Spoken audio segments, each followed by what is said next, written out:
Fresh clashes broke out between Armenia and Azerbaijan, leading to 3 soldiers being killed in the Karabakh region.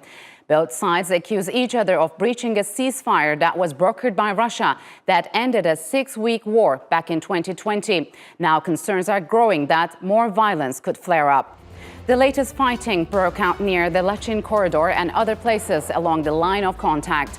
Calls are growing to de-escalate tensions, with the EU, US and Russia appealing for the immediate cessation of hostilities.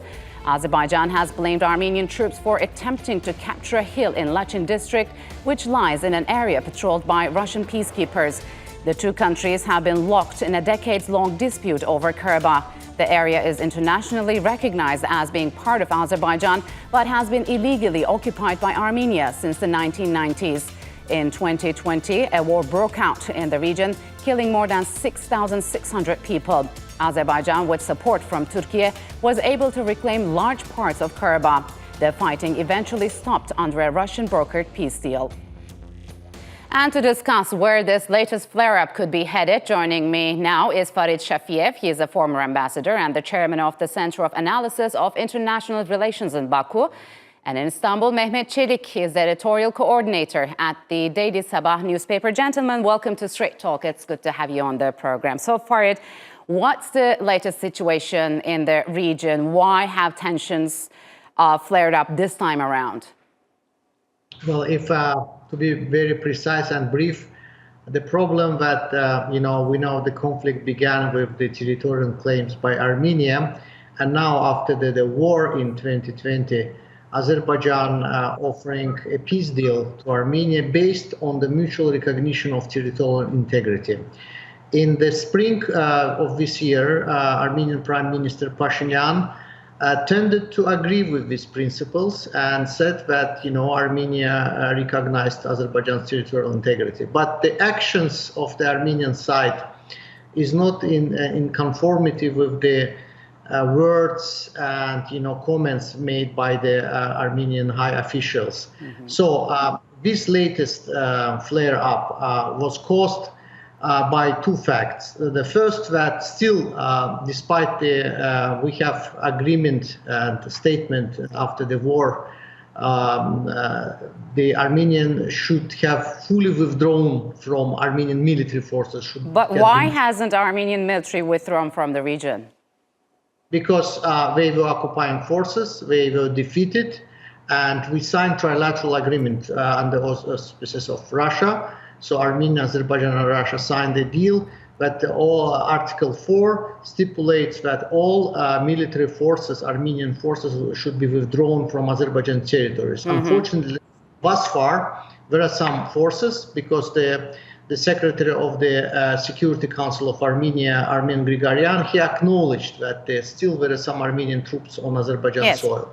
So, Mehmet, what does this latest flare-up in tensions tell us about the fragility of the peace deal? I mean, could it be derailed? I'm not that pessimistic in terms of whether this will affect the whole peace deal to fail. Now, this will, however, depend on how strong Prime Minister Pashinyan can stand against the internal dynamics of Armenian politics, particularly the opposition. From what I sense, there is a political will on the side of Prime Minister Pashinyan. However, his political strength to influence internal dynamics is not aligned with his will to negotiate a peace deal or to implement the peace deal that already exists.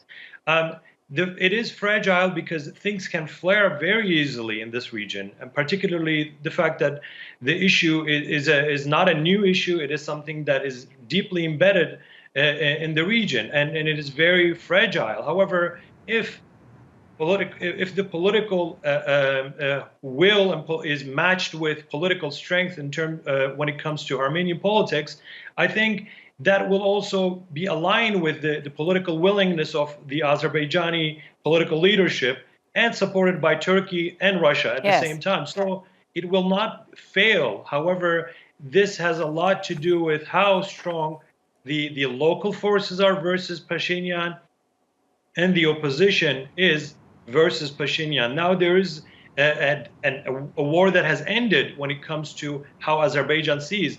As a democracy, I think it is up to the Armenian side to accept that fact. So, Farid, how would that latest fighting impact the efforts to normalize ties between Azerbaijan and Armenia, as well as Türkiye?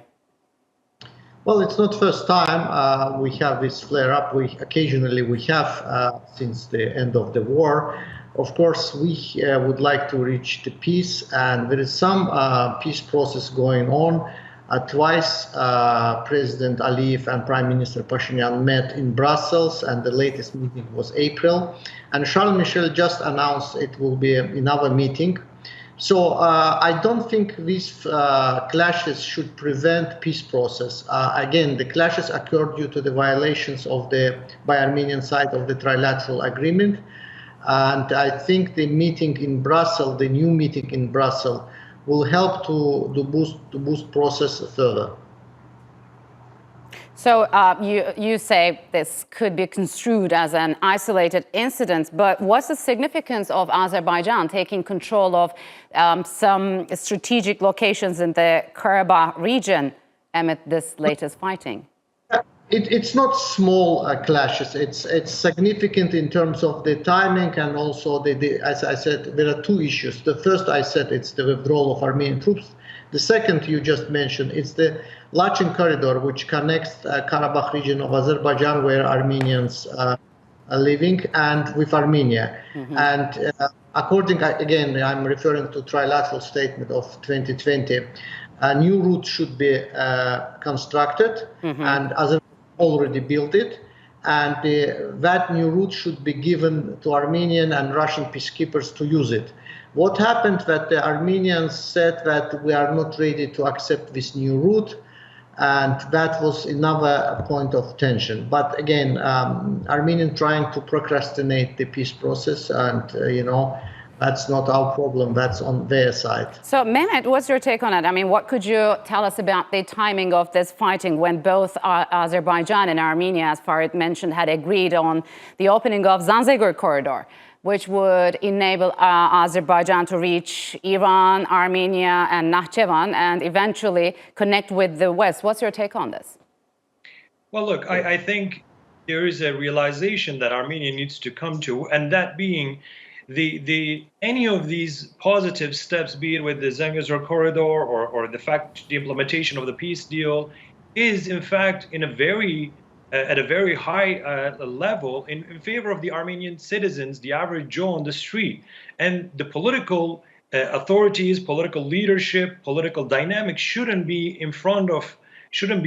acting as a block in front of that. Now, if we look at the real facts, we can of course see that the military solution is not a resolution, and then this political dynamics that are facilitating some sort of peace following the second war, I think it should be highly valued, because it will lead to regional cooperation when it comes to security, mutual economic integration, and cooperation in other areas. Turkey is trying to facilitate that. So far, where does Moscow stand? I mean, has Moscow lost its status as a primary mediator in the Karabakh conflict due to its ongoing assault on Ukraine? Is it hindering Kremlin's ability to maintain its sphere of influence in the region?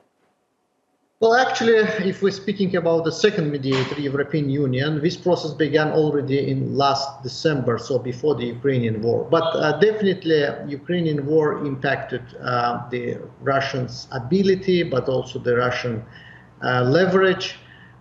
Still, Russia is quite influencing actor, but I think and I hope that the Armenian society also realize both that the durable peace based on the mutual recognition of territorial integrity of Armenia and Azerbaijan is in the benefit of both peoples. Mm-hmm. In this regard, of course, Russia, the European Union is much more active, has also economic incentives for the region. So Russia so far only what can offer it's some boots on the ground. Yeah, I can understand European Union is very concerned over this latest tensions because it just signed a landmark deal with Azerbaijan on natural gas. But Mehmet, on the other hand, U.S. Secretary of State Blinken said he assured Azerbaijan's President Ilham Aliyev that the U.S. is ready to engage and facilitate dialogue between Baku and Yerevan to achieve peace. So could a U.S. mediation work? I mean, it could work, but it will be very difficult when Russia is on the ground and is, acting as a monitor militarily. Of course, it could work, but I think a regional consensus and regional dialogue will be more beneficial when it comes to Armenia and Azerbaijan conflict or negotiations. The U.S. as an outsider from the region, of course, it is a superpower and it has engaged with both sides. But the Russia being in the equation militarily on the ground will further delay things. I think will further delay a solution and a permanent solution if there will be a rivalry between the two, and this will be another theater where both are diplomatically confronting each other and seeking, some sort of leverage over each other in solving the issue. So I think a regional consensus, regional dialogue will be more effective in reaching a permanent solution. All right, gentlemen, unfortunately, we'll have to leave it here. Thank you very much for joining me on Straight Talk.